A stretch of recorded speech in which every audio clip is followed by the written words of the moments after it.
Yo, welcome back. Conscious Lamb here with a not so much of a self-help topic. Today, we're going to be talking about this guy, Lane, the main creator of this channel, and my big financial loss. By far the biggest financial loss I've taken in my life up to this point. 24 years old. It hurts. This shit fucking hurts. Look at these Bambis. Oh, good 4 or 5 deer out here. That's why I love shooting these videos out here in the sticks. Channel my soul, and I get to see some nature. Maybe that's one of the same. But so yeah, okay. This is what happened, you know. And I don't even know what I'm doing here. I don't have a notebook. I don't have any idea what I'm gonna talk about exactly. But I'm just gonna kind of run through it. Kind of give you guys the perspective I have and how I'm trying to keep my chin high in this painful time in my life, okay? So as you guys know, maybe you don't know, about 5 to 6 months ago, me and my child's mother separated. And when we separated, I moved to my grandparents' house to, you know, kind of save money up and get my own place. And I thought I was making a major step in that. You know, I had a couple grand saved up. I went to purchase a mobile home outright, right? And this was my idea, was that I'm gonna purchase a mobile home. It was 5 grand. Purchase a mobile home, fix it up, try to sell it for 10. Sell it next year, you know? Because it definitely needed some work, but nothing that I was not capable of, you know? So that was my idea going in. You know, it was from, I would, you know, I don't know about friend, but, you know, somebody I'd consider at least an acquaintance. So there was trust in this situation, you know. I definitely trusted a little too much, and maybe that bit me in the end. I'll let you be the judge of that, though.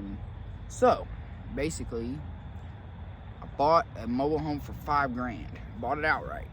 Because my vision was very low bills. I'll be able to save money and continue to progress my life. I thought, you know, that's fair. That's fair.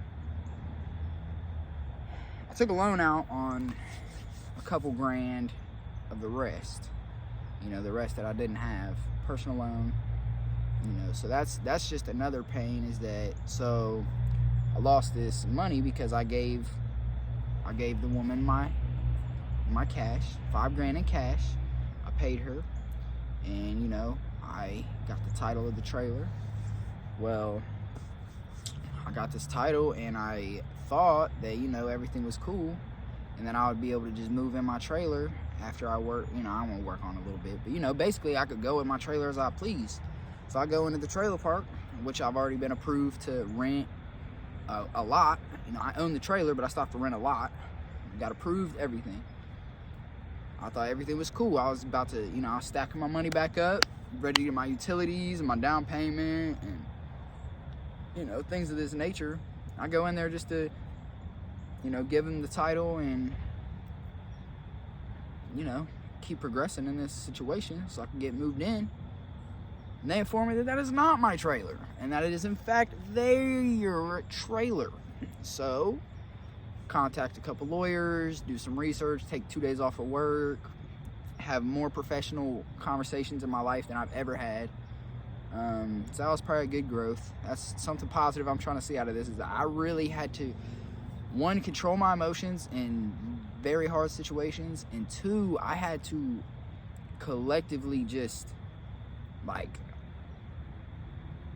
I had to just put it all together, basically. Like, I was unaware of most of the situations going on, and I was just raw, and, you know, I put my heart on my sleeve, and I speak from my heart a lot, and I think that bit me in the ass also.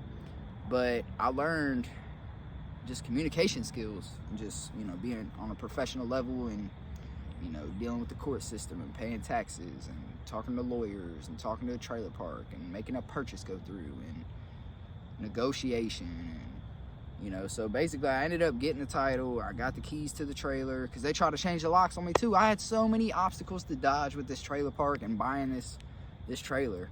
It was insane. And then they informed me that I have 4 days to move it. a full big ass mobile home. I have 4 days to move it. Today is the first day. It's November 1st, 2022. So they took ownership of my trailer today, and you know, that's that. Now they're gonna take it and crush it or something. Like, couldn't let me live there for a little bit. I don't even understand exactly how I got effed. I just know that I don't have any money or a place to stay, so I just feel like I'm just double fucked, and it's just pissing me off, honestly. I'm trying to. It's only $5,000, so like, I'll definitely bounce back. Like, I planned on paying that shit off, that loan, like, by May of next year. Double up on a couple payments and shit, you know. So I'll definitely bounce back, but like, every penny I saved, gone. Like, I'm restarting. I'm literally like restarting my whole financial, you know. I have a good paying job, or pretty good paying job. You know, I make about $20 an hour, but like, and I got fairly cheap bills too. I try to keep it that way. But like, dude, this is just really hard to swallow. It's hard to just, and it makes me contemplate things too, because I've had some, you know, some crazy thoughts, like some spiteful, I don't even know, maybe it's pride, like, I don't know, anger, just, you know, like, I want my money back, you know, and I nicely asked and declined, is all I'll say. I could take them to court, but like I said, there was trust in this relationship. I just kept it a buck with them. I kept it 100 with them at all times, and you know, one of the things that got me is that they told me to put $2,500 on the title. That way I would be able to pay less in taxes. And I was like, oh, great idea, you know. So now if I take them to court, that's all I can fight for is $2,500. And I don't know if it's worth it to get a lawyer involved and like. So I don't know, man. I'm pretty hurt about it. I'm starting over. I feel like I really got to get strict, because now I feel even more behind the ball. Like, you know, I didn't really have any debt. I think I got like $600 of debt before this, but now I feel like I got debt. Like, I got a couple grand of debt. That shit weighs on me. Like, I'm very, I try to be very hands-on with my money. And I'm really, like, I really don't spend money on anything that I don't need outside of food. I spend a lot of money on food and eating out and stuff because I can't cook. But I was going to start cooking more when I got my trailer. But now I don't have a trailer, so it's like, fuck. Dude, this shit hurts bad. It hurts bad. And like, so I guess this is the final reason why I didn't get my trailer, is because they were getting foreclosed on the trailer by the lot because they weren't paying their rent, the lot rent, or taxes, right? So they accumulated all this, and on the 11th of October, I signed over the title, or they signed the title to me, and it was notarized, and I thought we were good. And the 12th, they went to court, and, you know, I was informed that we did enough, like that was it. So I went and got the title in my name, like the new title, paid the taxes and everything, you know, a week too late. I had to literally get it in there the next day in order to have my trailer today. And I guess I kind of effed up. They claim they told me. I have no recollection of that. You know, I just feel like I got, man. Like, that's, you know, you don't pay your rent for months. That's your loss to take, not mine. So it's very frustrating. It's very, very hard for me to just keep level-headed about it sometimes, because, like I have a child. I'm young, but like, I'm still trying to establish myself, and this is just a major loss I was not prepared for on a couple different levels. Like, if I have to go into a custody battle, I wanted to say I own a trailer, like I have my own place. Like, I'm still at my grandma's house. I look like a bum. I might be doing everything I can in my power, and I might be doing the extra bit, but of course not gonna see that. Of course not gonna see that. So it's just very frustrating for me, very frustrating. I'm not really sure what to do. I'll probably come back on here and give y'all a little update, but I'm just trying to stay level-headed about it, because, like, you know, part of me is like, I don't know if I believe in karma, because a lot of people have hard lives that don't deserve it, You know, they could be the great, best people, but they still have hard-ass lives. You know, and there's people out here that are doing complete wrong, but just have a great life. And maybe they're not happy, but they still have a good life. So it's just hard for me to really, like, sit back and be like, all right, God's going to handle this. You reap what you sow. It'll be handled.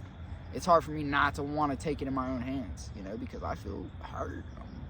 I'm pissed. I want you to hurt like I'm hurting. You know? That's not a good emotional state to be in, but that's how I feel. You understand? That's how I feel. So yeah, $5,000 on the chin. On the chin. Oh my gosh. Ouch. Ouch. Here's November 1st, 2022. Lane starting over. I'm gonna just continue with my good habits. Continue trying to be conscious of my day-to-day life, be in the moment. Get out here in the sticks where I feel the best. Just keep loving myself. I'm gonna just keep loving myself. That's really the answer. Commit to a cause. Peace. Much love.